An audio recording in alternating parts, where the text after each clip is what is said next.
What's up everyone and welcome back to the MMA Zone. Today, let's get started with Israel Adesanya reacts to UFC 298 fight. This weekend, Alexander Volkanovski will look to defend his featherweight title once again after a devastating knockout loss to Islam Makhachev last year. Ahead of the fight, Volkanovski's sights are set on defeating Ilia Topuria, and not only proving that the 145-pound division still runs through him, but also on becoming the first fighter 35 years of age or older to win a title fight below 155 pounds. In the lead up to the fight, former middleweight champion Israel Adesanya traveled to Australia to train with the champ to help make sure that he's in prime form heading into UFC 298. With the odds for the fight nearly even, the last stylebender gave his prediction while speaking in a video for the champ's YouTube channel. Sharp, Blade, my man is on. I like what he said in one of the lead-ups. He said how quickly they forget. And I know that feeling, how quickly they forget. But again, this is what we come through.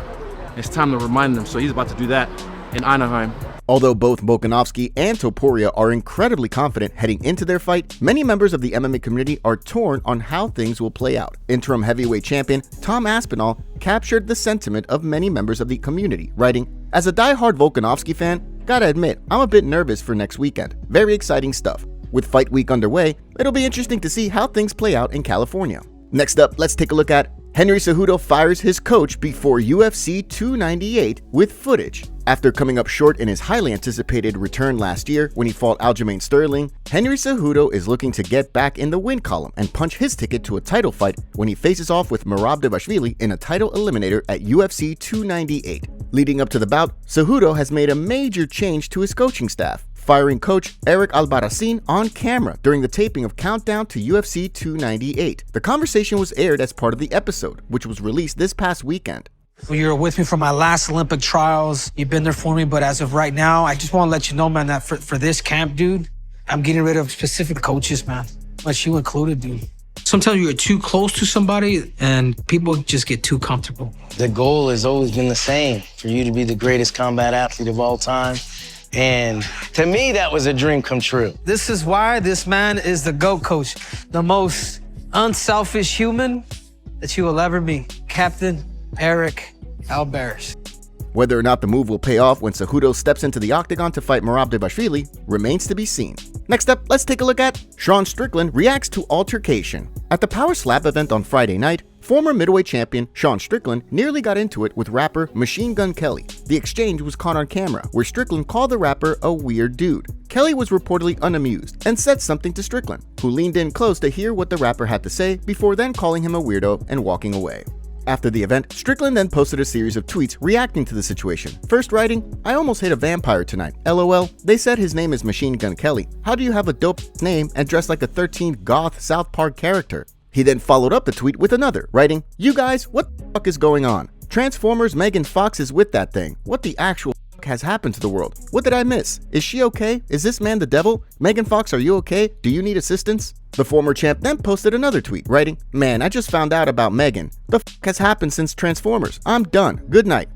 I'm done." After word of the verbal spat began to circulate, Strickland posted a screenshot of one of the many articles covering the situation, writing, "Doing the Lord's work." After his series of tweets, he wrapped things up with one final post, writing, "Someone said, be careful, MGK doesn't like when you make fun of Megan. What does that even mean? Do I need to glue wood chips and hollow points? Do I need to carry a crossbow? Buy a wooden stake? Is this how I become the new Blade?"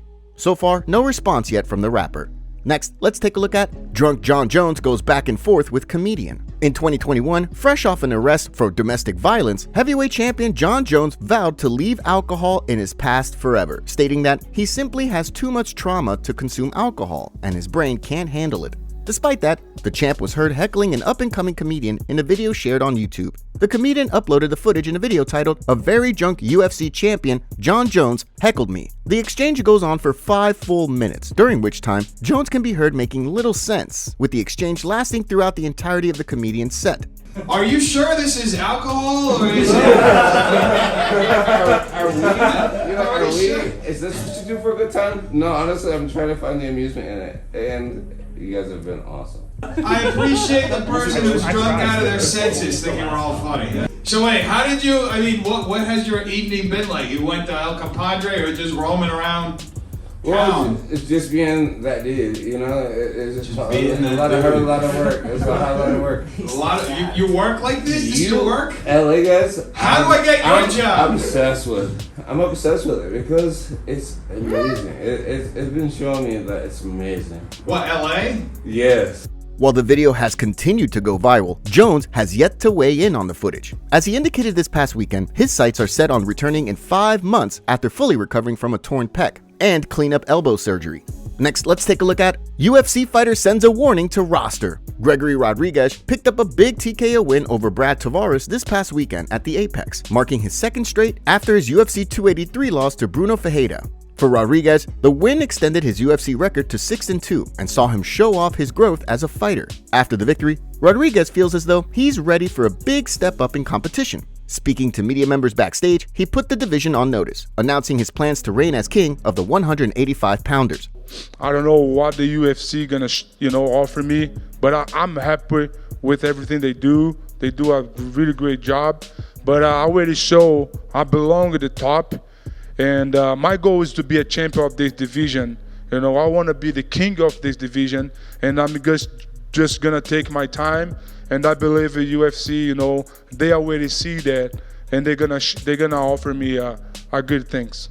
Rodriguez is still unranked. However, after his latest win, he seems poised for a fight against a ranked opponent. Although he didn't specify when he'd like to return to the octagon, we can likely expect to see him face a step up in competition when the time comes. When looking at the rankings, one name at the bottom of the top 15 sticks out: Chris Curtis, who recently defeated Marc-Andre Barriault and finds himself likely on a similar timeline as Rodriguez in regard to his next fight. Next, let's take a look at Joe Pyfer sends a message to haters after loss. Joe Pyfer's hot streak inside the octagon came to an end on Saturday when he faced off with middleweight veteran Jack Hermansson. Although Pyfer came out strong in the first, Hermansson weathered an early storm before then bouncing back and turning the tides in his favor.